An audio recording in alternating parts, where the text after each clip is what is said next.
Hopefully I'm in frame pretty well. So, remember how I said that I'm using a 350Z transmission and a T56 bell housing with the adapter plate to pretty much make it to that lovely gem sitting on the stand. With that, you have to use the LS1 hydraulics for it. The internal slave cylinder, the master cylinder, well, correction, there is actually an aftermarket, I think it's by Siki. It's actually an aftermarket master cylinder, which has a, if I remember this right, a smaller bore, produces more pressure. Anyway, they have pretty much a bore that's set up to work with the actual internal slave cylinder for a T56, whereas the manual pivot ball assembly on the 350Z uses a much weaker bore. So normally when people use this combination and they use it in a 350Z or G35, they find that their factory master cylinder is not strong enough, so the pedal is really weak and it's not how it should be. It doesn't snap like it should. So you can get the Siki kit, or I shouldn't say kit, but the Siki master cylinder, and it fixes that whole pedal issue. And with that, you use, obviously, in a G35 350Z, you have those factory pedals. In my situation, I was torn because I could use F-body Camaro pedal assembly. I didn't really like how the clutch and the brake pedal were actually put together, and their slave cylinder, or master cylinder, sorry, the master cylinder is actually, it's a different physical design. The rod is much longer than that of the 350Z, and something to just consider if you guys are doing this. You have those two options. You can use the 350Z pedals. I think I paid, oh god, I think it was like $140, $150 for both the brake and clutch pedal, with shipping included. And if you go that route, you can use, obviously, like a stock 350Z. Well, you can't use it. You know, sorry. I had to really think about this, and it's been a while since I looked into this. You can use a factory 350Z master cylinder, and I think there's conversion lines, but with that it's weak. Or you can buy the upgraded Siki one for 350Z and a G35, but that's like, it's like $350. It's quite an expense for such a small little guy. Or you can go with the F-body stuff. I ended up, way before I really looked into this, I went ahead and bought the internal slave cylinder, a F-body master cylinder, not thinking about how it would make to the pedals, because I didn't think it'd be that big a difference in design, but it actually is quite a big difference. And I mean, you could probably really make it work if you fabbed it to work, but I don't think it's worth it to go that far. I would just use the F-body pedals and cylinders. If you're gonna go that way, you can probably save a little bit of money. It's already the proper size. You can get all that stuff. You know, used pedals are like $100, and you can probably get both your cylinders for like $150, $120. Just throwing some numbers. So all in all, you have to look at it cost effectively.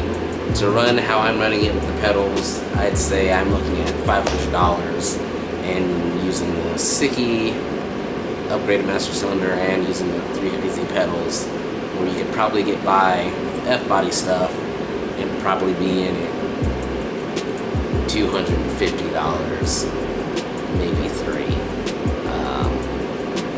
And that's just talking,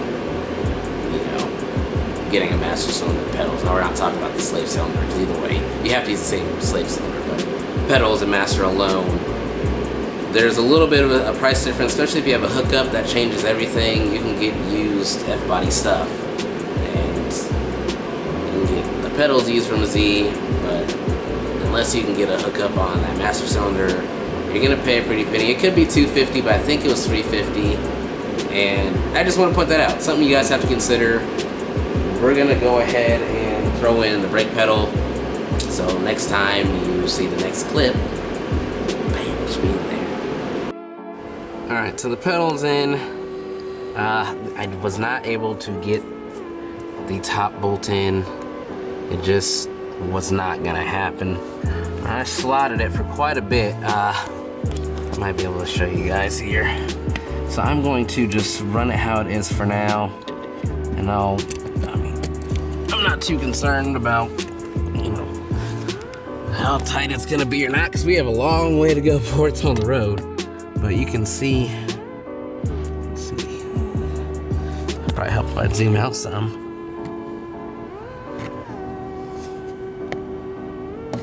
All right, hold on, we're almost there. We're getting somewhere.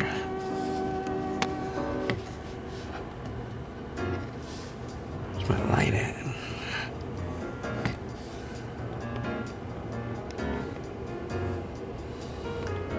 Kind of hard to tell, but I slotted it almost, you know, double of what the hole originally was. And it still just wasn't reaching. So I've got an end right here, you know, with the four that hold it to the booster. And I've got enough, I think I've got enough rod there to move it the rest of the way.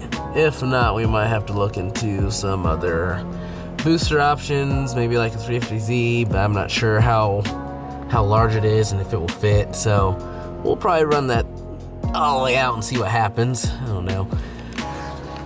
But with the pedal in, I kind of just sat on my butt and did a test fit. My foot is literally like, there's less space than this right now when I put my foot up there. If I ride this wall, then I can actually touch the pedal. But if I just kind of casually put my foot up, I pretty much catch this brake pedal. But the pedal is actually smaller than this little ricer pad that they put on here. So I'm actually currently taking this off right now. And I should gain, I think I'll gain just enough space to where I won't have to modify the brake or the brake pedal at all. And I should have enough space to, you know, hop back and forth freely without getting caught up. So I'm gonna finish this and I'll show you guys here in a second. Some more space was achieved. I actually have room to wiggle my foot around now. There's a good hop back and forth. I mean, it probably wouldn't work too well with people with big feet. I think it's, I mean, granted on my leg it's fully extended, so it's kind of hard to do, but I mean, there's enough space so you could get a heel to toe in there. I'm glad there's a scuff pad here because I will probably hit it a lot. It'd probably help, honestly, to still modify this brake pedal over a little bit, but I'm a small guy, so I'll just learn to live with it. Maybe I'll just roll in some Pumas or something. For anyone who's bigger than me and you have a wide-ass foot, you're gonna have to figure something out. This might be a good opportunity to actually go with the F-body Camaro pedals. Granted, you'll probably have to do much more modifying, but it will at least probably give me more space. Now over here, we're gonna have quite the advantage for where to place the clutch pedal. Just, you know, just an idea. We're getting there. I'll knock this out next, and I'll fully tighten this down and figure out the rod scenario. Honestly, if I were to go and make this top bolt work, the best bet would probably be to, you know, probably tack in a stud, and weld it up top through the hole, and then run a nut through it.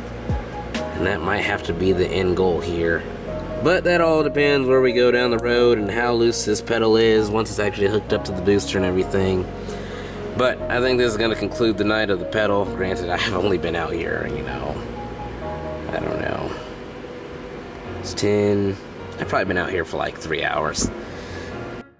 Alright, so we're back under the car. This is the emergency brake pedal assembly.